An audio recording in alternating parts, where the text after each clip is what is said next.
वैसे तो कहते हैं भगवान ने किसी को गरीब नहीं बनाया है, उन्होंने हर किसी को इतना दिया है कि वो अपना जीवन गुजार सकें, और अगर किसी को जरूरत से कम भी दिया है तो भगवान उसके लिए कुछ न कुछ ऐसी व्यवस्था कर ही देते हैं, उनका जीवन चलता रहता है। हम अक्सर दूसरों की अमीरी देखकर अपनी अमीरी और गरीबी का अंदाजा लगाते हैं। यदि हमारे पास 10 रुपए हों और सामने वाले के पास 100, तो हम अपनी नजरों में गरीब हो जाते हैं और सामने वाला अमीर हो जाता है। हम यह नहीं सोचते कि एक व्यक्ति कितनी मेहनत से रुपए कमाता है, 100 काम कर रहा है, उसकी जरूरतें क्या है। हम तो बस दूसरे की दौलत देखते हैं और अपनी राय बना लेते हैं। गौतम बुद्ध की आज की प्रेरणादायक कहानी के माध्यम से आप जानेंगे कि भगवान बुद्ध के अनुसार कौन धनवान व्यक्ति होता है। साथ ही आप यह भी समझ जाएंगे कि गौतम बुद्ध हर व्यक्ति को अमीर क्यों कहते थे। गौतम बुद्ध की कहानी आपको बहुत प्रभावित करेगी और बुद्ध की इस प्रेरणादायक कहानी से मिली सीख आपके बहुत काम आएगी। नमस्कार दोस्तों, आप सभी का हमारे YouTube चैनल बुद्धा से मैं दिल से स्वागत है। एक बार की बात है, ऐसा हुआ एक राज्य के राजा ने गौतम बुद्ध को कुछ दिनों के लिए अपने राज्य में आने का निमंत्रण दिया। बुद्ध ने उस राजा का निमंत्रण स्वीकार कर लिया और अपने कुछ शिष्यों के साथ उस राज्य में चले गए। राजा ने बुद्ध से मुलाकात की और उनसे कुछ दिन वहां रहकर अपने राज्य के लोगों की समस्याओं का समाधान करने और उन्हें धार्मिक मार्ग पर चलने की शिक्षा देने का अनुरोध किया। बुद्ध ने राजा की बात मान ली और इस राज्य में 3 दिनों के लिए एक धार्मिक परिषद आयोजित करने का निर्णय लिया।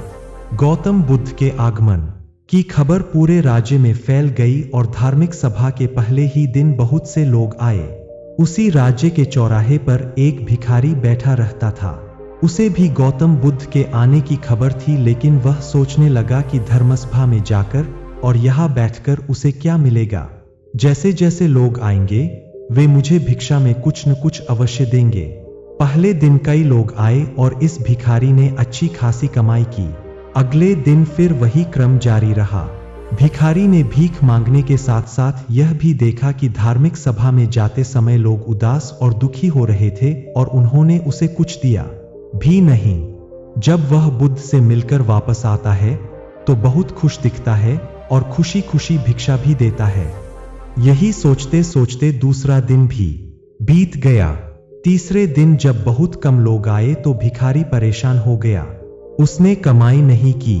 उसने सोचा कि बुद्ध तो सबकी समस्याओं का समाधान दे रहे हैं, तो क्यों न मैं भी उनके पास जाऊं और अपनी गरीबी दूर करने का उपाय पूछूं। ऐसा सोचकर वह भी धर्मसभा में गया, लेकिन वहां लंबी कतार थी। बड़ी मुश्किल से उनकी बारी आई। बुद्ध के पास पहुंचकर उसने प्रणाम किया और कहा, प्रभु, इस गांव में सभी लोग सुखी हैं और सभी लोग धनवान तथा सुख सुविधा संपन्न है, फिर मैं गरीब क्यों हूं? तुम गरीब हो क्योंकि तुम हमेशा दूसरों से मांगते रहते हो लेकिन कभी किसी को कुछ नहीं देते हो। भगवान बुद्ध ने उस भिखारी को देखा। आपको लगता है कि लोग तुम्हें भीख में बहुत सारा धन देंगे, लेकिन आप किसी को बदले में कुछ भी नहीं देना चाहेंगे। यह सुनकर भिखारी बड़े आश्चर्य से बोला, हे प्रभु, क्या मैं लोगों को कुछ दूंगा? मैं भीख मांगकर ही गुजारा करता हूं। मेरे पास देने को आखिर है क्या? बुद्ध कुछ देर के लिए चुप हो गए और कुछ देर रुककर बोले, तुम बहुत मूर्ख हो। भगवान ने तुम्हें और हम सभी को किसी को देने या दूसरों के साथ बांटने के लिए बहुत कुछ दिया है। आपने एक मुस्कान दी है जिसे आप दूसरों के साथ साझा कर सकते हैं और उन्हें आशा और उम्मीद दे सकते हैं। तुम्हें आवाज दी गई है जिससे तुम मीठे बोल बोलकर लोगों की प्रशंसा कर सकते हो। तुम्हें 2 हाथ दिए गए हैं जिससे तुम दूसरों की मदद कर सकते हो। तुम्हें एक स्वस्थ शरीर दिया है जिससे तुम भीख मांगने के बजाय कड़ी मेहनत कर सकते हो। जिस व्यक्ति को भगवान ने बिना किसी कमी के ये चीजें दी है, वह कभी गरीब नहीं हो सकता। आप सिर्फ अपनी सोच के कारण गरीब हैं। जैसे ही आप इस सोच से बाहर निकलेंगे, आप खुद को दूसरों की तरह अमीर समझने लगेंगे और आपकी जिंदगी भी बेहतर हो जाएगी।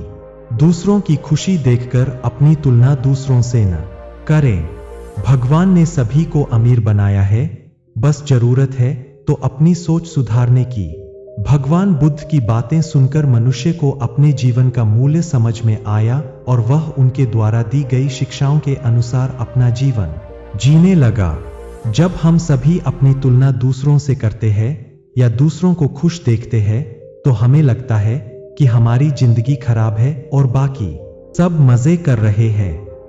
हम अपने जीवन में कभी भी अच्छी चीजों पर ध्यान केंद्रित नहीं करते हैं।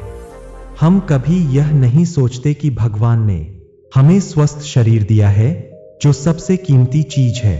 आप कितने भी अमीर क्यों न हो, अगर आपका शरीर उपयोगी नहीं है तो वह पैसा भी किसी काम का नहीं है। और वहीं अगर आप गरीब हैं लेकिन आपका शरीर बिल्कुल स्वस्थ है, तो आप अपने आप में एक अमीर व्यक्ति है।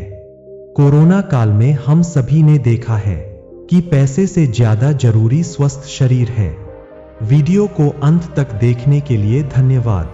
इसी तरह की वीडियो देखने के लिए चैनल को सब्सक्राइब करें और वीडियो को लाइक करें।